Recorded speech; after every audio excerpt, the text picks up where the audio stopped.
Good morning, dear friends. We have concluded how to measure atmospheric pressure using mercury column, and we have defined and understood what is atmospheric pressure. Atmospheric pressure is the pressure exerted by the air on all the objects on the surface of the earth. Pressure exerted by the atmospheric cover of the air on all the objects present on the surface of the earth is termed as atmospheric pressure. At sea level, atmospheric pressure is 76 centimeter of mercury column, 76 centimeter Hg, or it is also referred as 760 millimeter Hg, 760 mm Hg, right, which is also equal to 1.013 into 10 raised to 5 Pascal. We have come to know how it is 1.013 into 10 raised to 5 Pascal. Yesterday we have calculated the knowledge of the density of mercury and calculation using the equation of the gauge pressure H rho g. Using H rho g we could get the value of 1 atmospheric pressure, that is corresponding to 76 centimeter of Hg at sea level, which is equal to 1.013 into 10 raised to 5 pascals. Right? Now other units of pressure. See, 1 mmHg, it is a smaller unit. 1 mmHg is also termed as 1 torricelli. 1 torr. Torricelli is the name of the scientist who had devised this mercury barometer for the first time. He has devised this barometer for the measurement of atmospheric pressure. So, in his honor, the smaller unit of pressure is 1 mmHg or 1 millimeter of mercury column, which is equal to 1 torr, that is 1 torricelli, which is equal to 133 pascals. This smaller unit is usually used in the medical field, medicine and physiology. Okay, the blood pressure and all, they are measured with the help of the mmHg. Sphygmomanometer, sphygmomanometer is the device which is used to measure the blood pressure of human body. Sphygmomanometer. There it is usually measured in mmHg, right? Next, another usual unit that is used by meteorological department in meteorological observations is 1 bar pressure. 1 bar pressure is equal to 10 raised to 5 Pascal. 10 raised to 5 Pascal, that is 1 lakhs Pascal. That is equal to 1 bar pressure. So you can just remember, almost 1 bar pressure is the atmospheric pressure acting on all the objects on the surface of the earth, right? So 1 bar pressure means, if you write in terms of the actual figure, it comes out to be 1 lakh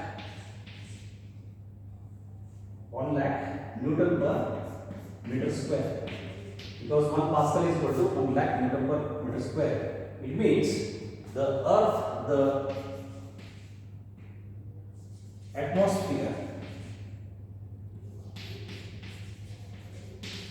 atmospheric cover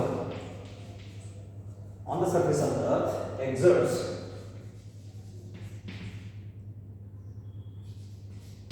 a force of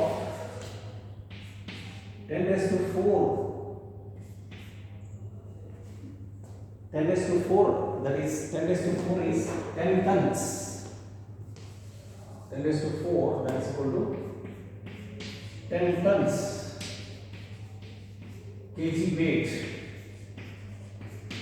A force of 10 tons kg weight. In terms of kg weight, 1 kg weight is equal to 10 Newton, right? I have already explained this in the previous topic where we were discussing about gravitation. 1 kg force or 1 kg weight is equal to 1 kg into 9.8 meter per second square. So if you take, instead of 9.8, if you take 10, so 1 kg weight is equal to 10 Newton. So 10 tons multiplied by 10, that gives us 10 raised to 5 pascals. So the atmospheric cover or the air, you can say atmospheric cover means the entire air exerts a force of 10 tons of kg weight per meter square of area per 1 meter square of area on the earth surface. So that is the meaning of 1 atmospheric pressure, approximately 1 atmospheric pressure. It will more than this. Okay. Then all the bodies, human bodies, all the living bodies are being exerted by this atmospheric pressure. Then the question arises, even though such a heavy force is being exerted on our human bodies, our bodies do not get crushed at all. Human bodies do not get crushed due to such a heavy pressure. The reason is the blood circulatory system in our body. The blood is continuously circulated throughout our body through the circulatory system that balances the external atmospheric pressure. Not only that, our body has cells. Each cell has got a cell fluid, right? So our body is almost consisting of 70% of water in terms of blood and other fluids. So this internal pressure exactly balances the external atmospheric pressure. That's how our body doesn't get crushed because of such a heavy atmospheric pressure, right? So our body is adjusted, it's all developed under this atmospheric pressure. Okay, if we go to the higher and higher altitudes, then naturally atmospheric pressure decreases. Then we will have the signs of nose bleeding and ear bleeding and so on. So that is quite common. Not only there is a problem of lack of oxygen. Oxygen cylinders have to be carried if you are mountaineering for tall mountains, tall hills like Mount Everest and all. You have to carry oxygen cylinder. Along with that, you must get trained to withstand that low pressure. Because of low pressure, our internal pressure will be more than the external atmospheric pressure at that greater altitudes. As you go scale greater heights, the atmospheric pressure decreases. So internal pressure will be greater than external pressure. That will lead to disruption of cell fluids, disruption of cell walls, and that leads to nose bleeding and ear bleeding and so on. So we must be trained particularly for that particular situation. Okay, this is for your information. The next one is we are going to learn. We are going to solve some simple problems, and by solving those simple problems, we will come to know what is exactly the absolute pressure and the gauge pressure. And we will solve one interesting problem. What is the height of the air? By the knowledge of the density of air at the sea level, what is the minimum height of the air that is responsible for 1 atmospheric pressure? That's interesting calculation. Let us do that calculation now. Just look at this problem. The density of atmosphere at sea level is 1.29 kg per meter cube. Assume that it does not change with altitude. Let us assume that the density of air is uniform throughout. If it doesn't change with altitude, then how high will the atmosphere extend? So that it can exert 1 atmospheric pressure at the sea level, which is equal to 76 centimeter Hg. 76 centimeter Hg mercury level. That is the question. So the atmospheric pressure value we already know. So first we will write density of air at sea level. It's given rho is equal to 1.29 kg per meter cube,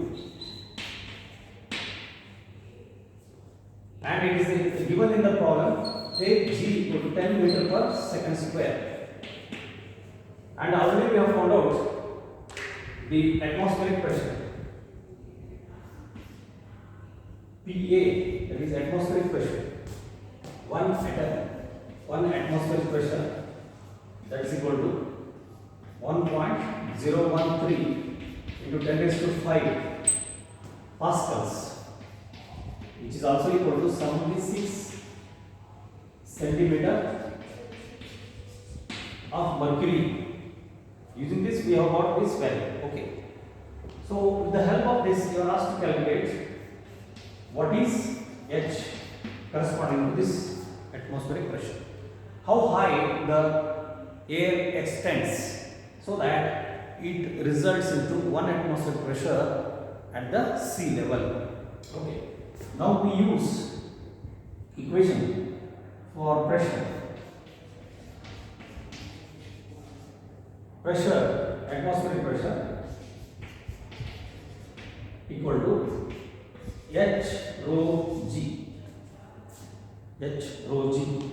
Therefore, we want to find out H. H is equal to atmospheric pressure divided by rho G. We want to find out the height H. Therefore, just substitute the values of the atmospheric pressure 1.013 into 10 raised to 5 pascals divided by density of air. It is assumed to be constant 1.29 kg per meter cube into the acceleration due to gravity. It is 10. So if you solve this, it comes out to be nearly 8 km. If you exactly solve this, the exact value is about 7,989 meter. 7,989 meter, which you can take approximately 8,000 meters, that is 8 km. If we assume that the air doesn't change its density, if the air is having same density throughout, just 8 km of this atmospheric cover is enough to exert a pressure of 1 atmospheric pressure, that is 76 centimeter Hg, that is 1.013 into 10 raised to 5 pascal. But we know that air extends up to hundreds of kilometers. Air is almost extending up to nearly 100 km with variation in its pressure. As you go to the higher and higher altitudes, air pressure goes on decreasing because there is a decrease in density. So, approximately we can calculate that 8 km of the air having the same density of 1.29 kg per meter cube is responsible for 1 atmospheric pressure at the sea level. And even at the sea level, we know that the atmospheric pressure is 76 centimeter Hg. And even at the sea level, don't think that 76 centimeter mercury level is always same, always constant. So this is also, it is equal to 760 mmHg. 760 mmHg. It is usually measured in mmHg. Even if there is a drop of 10 mmHg, if there is drop of 10 mmHg, 10 mmHg means 1 centimeter Hg. If there is a decrease in 1 centimeter Hg of mercury, then it's a sign of storm, thunderstorm, going to be with rain and thunderstorm. So that's how depression will be measured. Depression means decreasing pressure. So depression at sea level leads to storm and the rain. It will be associated with rain. That's how meteorological observations will be done with the help of observations of the atmospheric levels or mercury levels at the sea level. Okay. So this is one simple example. Let us solve one more problem. By solving that, we will understand what is the meaning of gauge pressure and absolute pressure. Okay, listen to this problem. At a depth of about 1000 meter in an ocean, at a depth of about 1000 meter in an ocean, consider this is an ocean. At that depth of 1 kilometer, what is the absolute pressure? What is the absolute pressure here at a depth of 1 kilometer? Second question, what is the gauge pressure? What is the gauge pressure at this depth, H rho G? Third one, find the force acting on the window of area 20 into 20 centimeter square. of a submarine. Think that there is a submarine here whose window is having dimensions of 20 into 20 centimeter square area. What is the force exerted by this pressure at this depth of 1 kilometer? The interior of this submarine is maintained at sea level atmospheric pressure. And you know what is sea level atmospheric pressure? That is 1 atmospheric pressure equal to 1.013 into 10 raised to 5 Pascal. These are the 3 questions. So let us solve it one by one. This is a very simple and interesting problem. So here, given thing, depth of the sea is 1 kilometer, that is h equal to 1000 meter. This is given. And density of sea water is given. Density of sea water, this is also given. Rho is equal to 1.03 into 10 raised to 3 kg per meter cube. 1030. So you can remember 1030 kg per meter cube. And G is also given 10 meter per second square. So first you are asked to find out absolute pressure. Question number A. Absolute pressure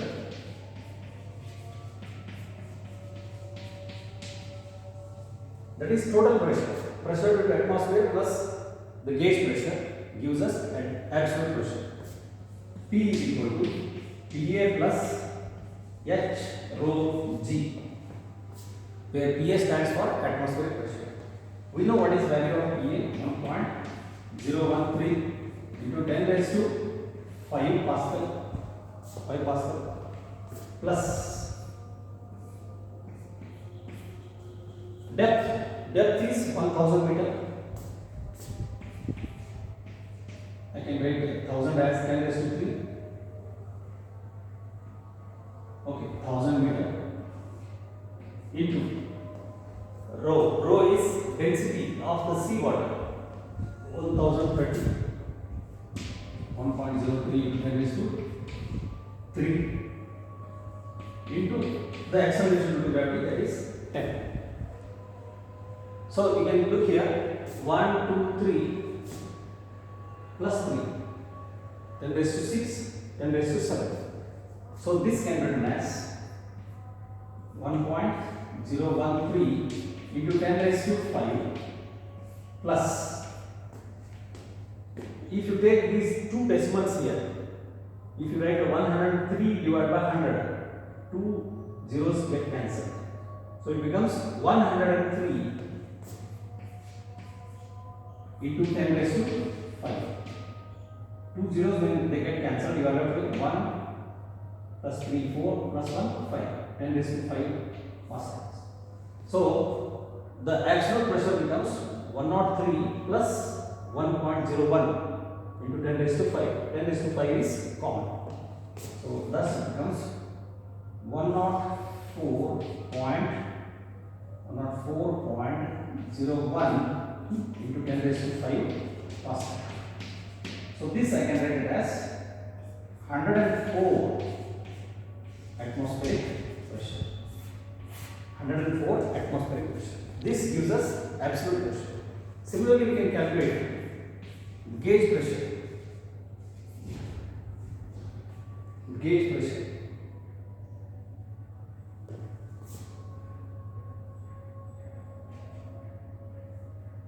Gauge pressure.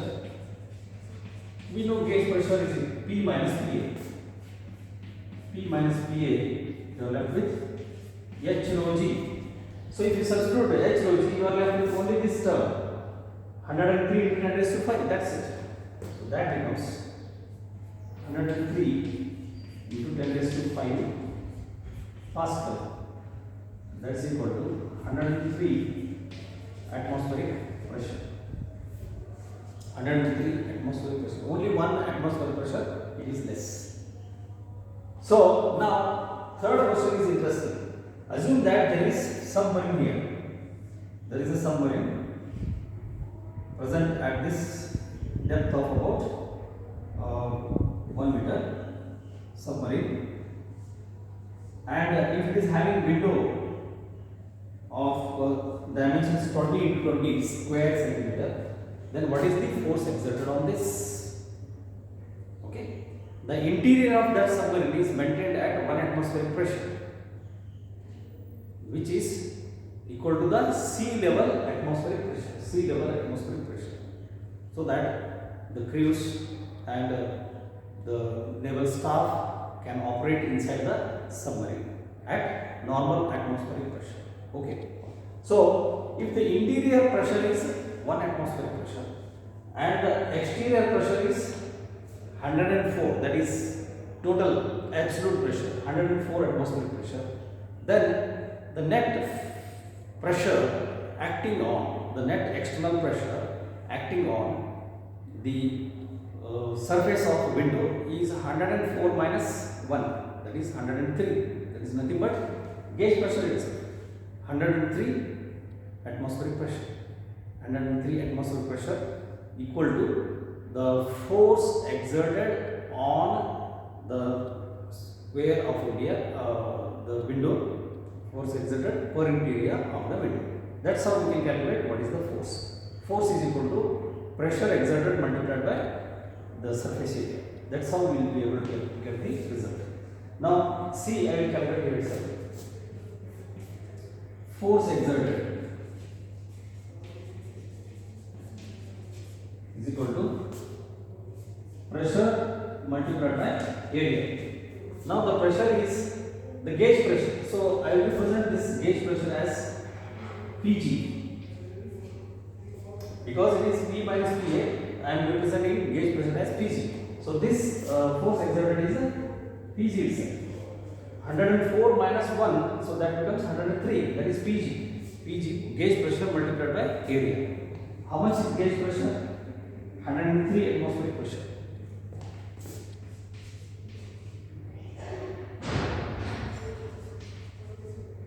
Into the area, 20 into 20 centimeter square. So that becomes the area. So if you exactly calculate this,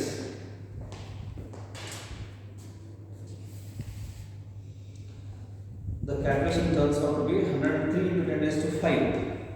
103 into 10 raised to 5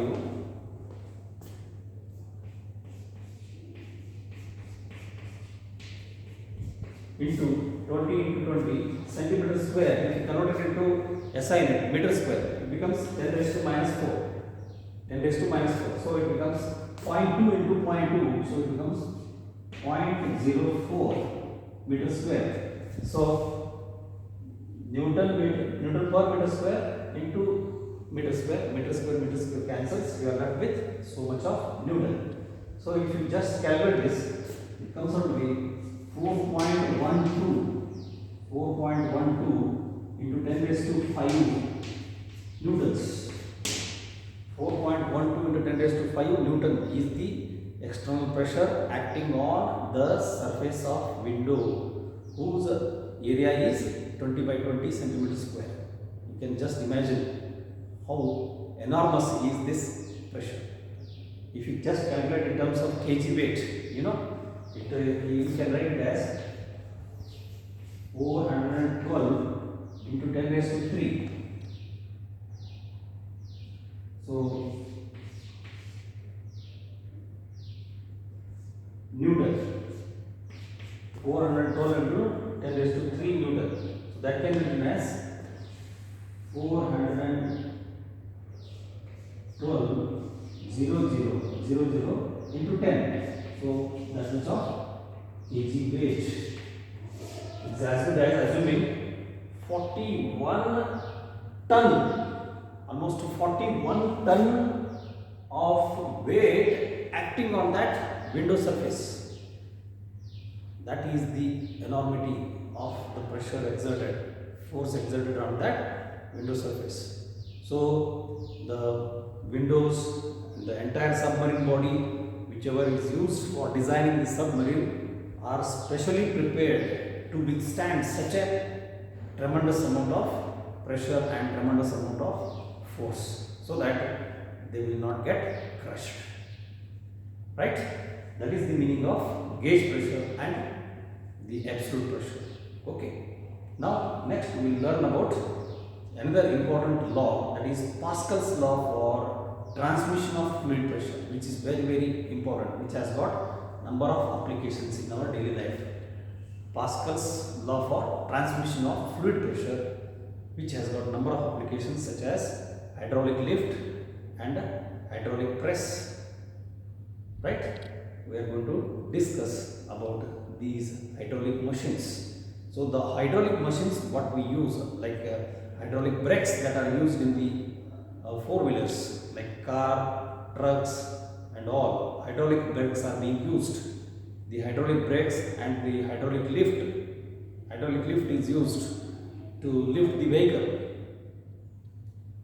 vehicle in garages, to lift the vehicle or to weigh the vehicle, the entire vehicle. Hydraulic machines are used. Hydraulic weighing machines are being used. It is called hydraulic lift. So these applications such as hydraulic lift and hydraulic brakes, hydraulic press, these are called as hydraulic machines. So the hydraulic machines, they work on the principle of Pascal's law of transmission of fluid pressure. Okay.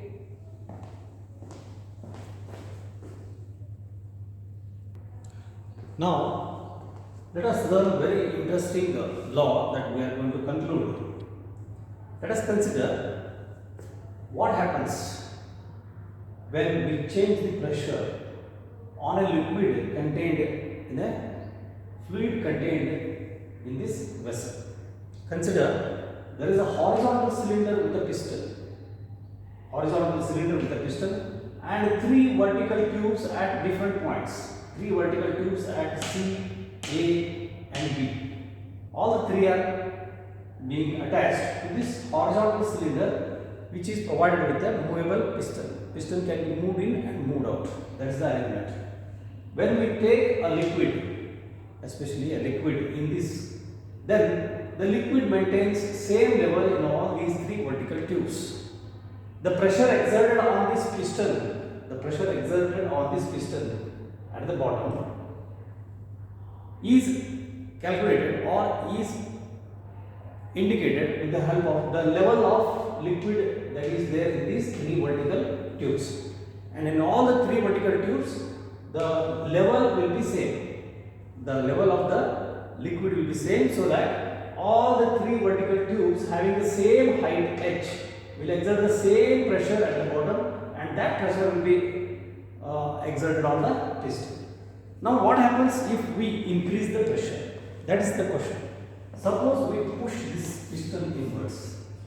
If we push this piston inwards, then we are increasing the pressure. When we increase the pressure, then what happens? Then the pressure increased will lead to increase in the level of this liquid. So we will find the level increase in this liquid. Level of the liquid increases. So this increased level of the liquid shows that there is increasing pressure. So whenever we exert pressure on a fluid contained in a vessel, whenever we exert pressure on a fluid at any part, then that pressure goes uniformly in all the directions, undiminished and equally in all the directions. This is being stated by Pascal, and it is called as Pascal's law for the transmission of fluid pressure. When we increase the pressure with the help of this piston, this is just one symbol to show the increasing pressure. When we increase the pressure on the fluid at rest taken in the container, then this increase in pressure leads to the distribution of pressure in all the directions. Equal distribution of pressure in all the directions. That is what we call as the pressure gets transmitted uniformly in all the directions with the same value. This is called as Pascal's law for transmission of fluid pressure. Now we will write the statement. When we'll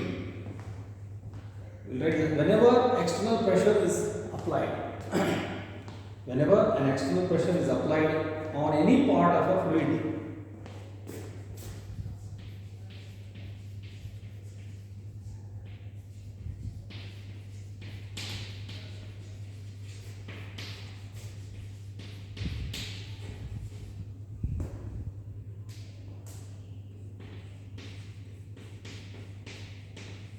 on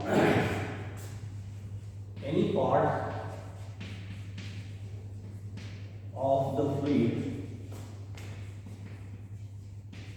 at rest in a container,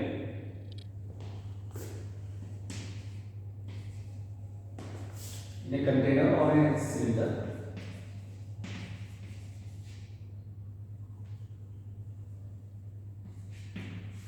the pressure goes undiminished equally in all directions. The pressure is transmitted